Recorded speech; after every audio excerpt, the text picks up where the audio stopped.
Hello student, we are studying about class 6 science and lesson number is 2 and the main topic of this chapter is balanced diet.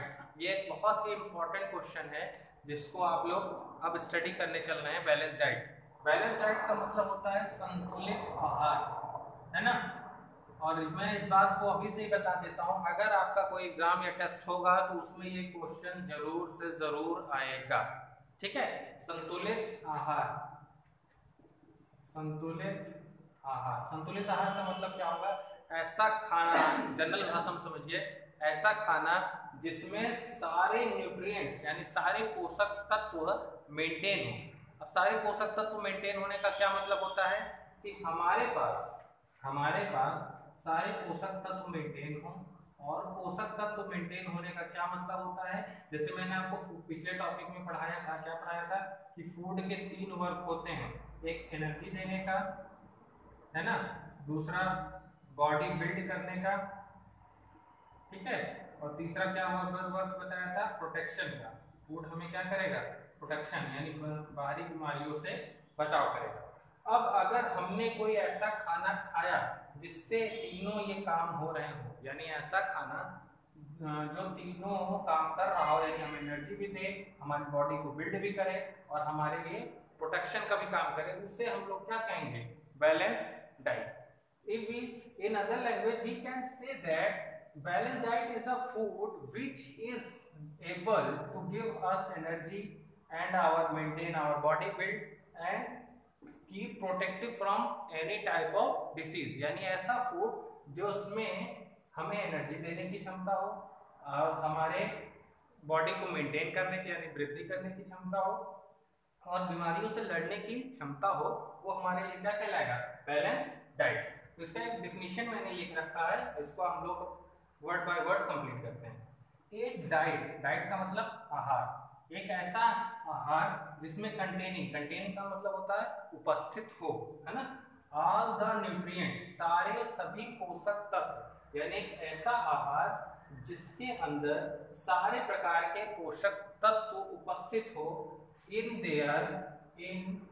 There proper quantities. यानी proper quantities का मतलब, proper मतलब जितनी हमें आवश्यकता है, quantity मतलब मात्रा, यानी जितनी बॉडी की आवश्यकता है उतनी मात्रा में हमारे न्यूट्रिएंट्स क्या हो? प्रेजेंट हो, is known as balance diet. इनको हम लोग जानते हैं बैलेंस डाइट के नाम से।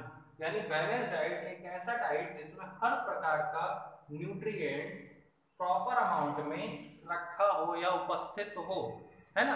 तो एक मैं आपको चार्ट बनाता हूं जिसमें हम लोग क्या क्या खाते हैं बैलेंस डाइट में हमारे आए।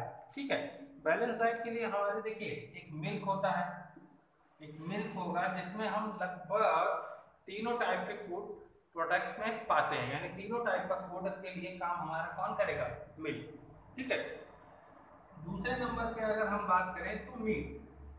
अब जो व्यक्ति वेजिटेरियन है, जो वेजिटेरियन का मतलब man, those man which are vegetarian, they do not eat meat, यानी वो किसी तरह का मांस को नहीं खाएंगे, तो उनके लिए एक सबसे अच्छा सहारा मिल्क होगा। लेकिन जो व्यक्ति नॉन वेजिटेरियन यानी उसके लिए मीट खाना बहुत बड़ी बात नहीं है और मिल्क का भी सेवन करता है, तो वो दोनों टाइप से बैलेंस डाइट को कंप्लीट कर सकता है। ठीक है, तीसरे नंबर पे अगर हम बात करें तो फ्रूट्स। ठीक है, फ्रूट्स भी ऐसे फ्रूट होंगे, फ्रूट्स एंड वेजिटेबल, ये भी हमारे लिए बैलेंस डाइट का काम कर सकते हैं। लेकिन अगर कोई कहे कि मैं सिर्फ फ्रूट्स और वेजिटेबल खा के रह सकता हूँ तो ये पॉसिबल नहीं है। ठीक है, कोई कहे कि मैं मीट खा के रह सकता हूँ तो ये भी पॉसिबल नहीं है। कोई सिर्फ ये कहता है कि मैं दूध पी के रह सकता हूँ तो ये भी कुछ दिनों तक तो सीमित है, लेकिन हमेशा के लिए नहीं।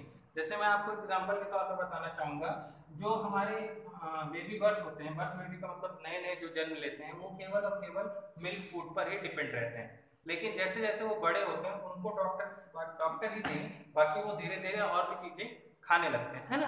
तो अगर वो चीज़ें खाने लगते हैं तो इसका मतलब ये हो रहा है कि उनकी बॉडी को जितना न्यूट्रिएंट चाहिए था वो मिल्क के द्वारा नहीं मिल पा रहा था। यानी कुछ दिनों तक, जब तक वो छोटे थे, जब उनको न्यूट्रिएंट्स की मात्रा की कम जरूरत थी, तो मिल्क के द्वारा कंप्लीट कर लेते थे।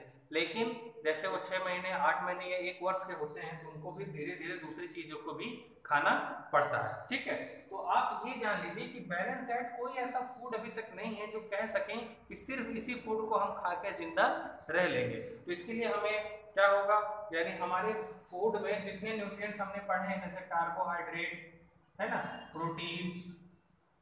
प्रोटीन, फैट्स है ना, विटामिन एंड मिनरल्स, इन सब चीजों का कलेक्शन होना चाहिए। अब जैसे जो बच्चे सब्जी वगैरह नहीं खाते, उनमें विटामिन या मिनरल की कमी हो जाएगी, तो इस तरह के आगे वो लोग को डिफिशियंसी के कारण बीमारी होगी। नेक्स्ट टॉपिक हम लोग इसी बीमारियों को भी पढ़ेंगे, यानी अगर हमें प्रॉपर न्यूट्रिएंट्स नहीं मिलेगा तो हम डिजीज हो जाएंगे, और उसी डिजीज के कारण हमें आगे उसी डिजीज के बारे में पढ़ना होगा। तो आगे की डिसीज भी बहुत इंपॉर्टेंट है, इन टॉपिक को मिस मत करिएगा किसी भी तरीके से। तो आज के लिए थैंक यू, और very thank you very much.